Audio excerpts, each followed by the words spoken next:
বাগা শেরখান সড়কের জামালপুরে বিশাল গর্ত।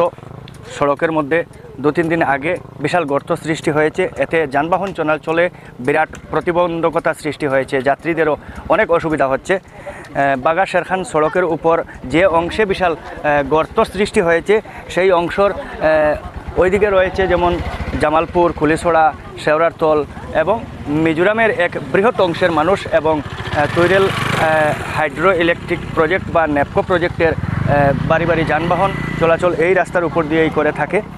আর এই সমস্ত যানবাহন বা স্থানীয় মানুষের যাতায়াতে বিরাট প্রতিবন্ধকতা সৃষ্টি হয়েছে। যেই মুহূর্তে আমরা এই বিশাল গর্তের ভিডিও ধারণ করার জন্য বা খবর সংগ্রহের জন্য এসেছি, সেই মুহূর্তে ইট বুঝাই একটি বোলেরো টিপ্পার গাড়ি পার হওয়ার সময় দুর্ঘটনাগ্রস্ত হয়েছে কিছুক্ষণ আগেই। চালক যদিও কোনো প্রাণহানি ঘটেনি, চালক আহত হয়েছেন এবং বর্তমানে ওনাকে শুশ্রূষার জন্য রাখা হয়েছে। আর বিকল্প গাড়ি দিয়ে ওনাকে দলাই প্রাথমিক স্বাস্থ্যকেন্দ্রে পাঠানোর ব্যবস্থা করা হচ্ছে। আর ইট বুঝাই এই বোলেরো পিকআপটি যেতে পারেনি রাস্তার এই অংশ দিয়ে। আর এই রাস্তার আমার ক্যামেরার তে রয়েছেন বন্ধুবর বিবেকানন্দ দাস, ওনাকে দেখানোর জন্য বলবো যে রাস্তার মধ্যে এক যে ফাটল সৃষ্টি হয়েছে, কিছুদিন যেতে না যেতে এই রাস্তার ফাটলটি বিরাট আকার ধারণ করবে। যদিও এই রাস্তার মধ্যে যে গর্ত সৃষ্টি হয়েছে সেটা মেরামতের জন্য জানি না কোন পক্ষ হয়, বিভাগীয় আধিকারিকদের তরফ থেকে হোক, পূর্ত বিভাগের, কিংবা তো রাস্তার কাজে নিয়োজিত কোনো ঠিকাদার আশু এই রাস্তাটি সংস্কারের জন্য কোনো উদ্যোগ নিচ্ছেন। আমরা দেখতে পাচ্ছি এখানে মাটি বা পাথরের একটা স্তূপ রয়েছে, হয়তো মেরামতের কোনো উদ্যোগ নেওয়া হচ্ছে। তো জানি না এই মুহূর্তে এখানে কেউ উপস্থিত নেই স্থানীয় মানুষ ছাড়া, যদি উপস্থিত থাকতেন ওনাদের ভাষ্য আমরা তুলে ধরতাম।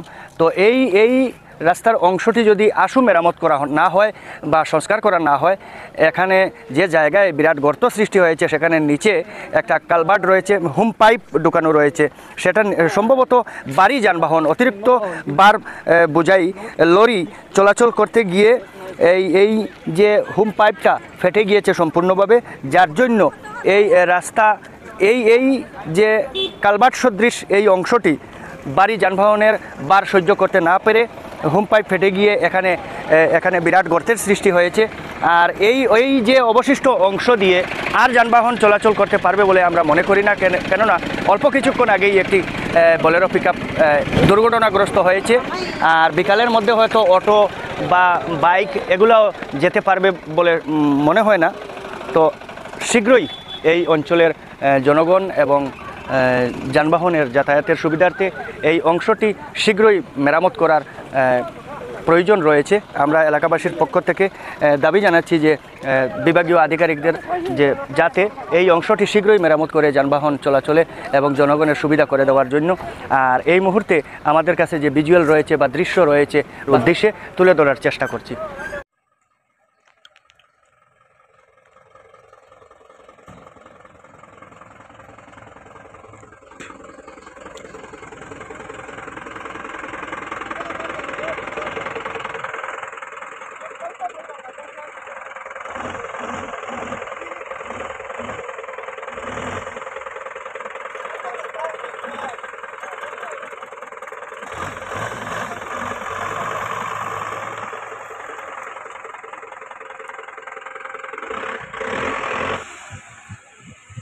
এই মুহূর্তে আর একটা গাড়ি এই অংশ দিয়ে যাইতে চাইছে।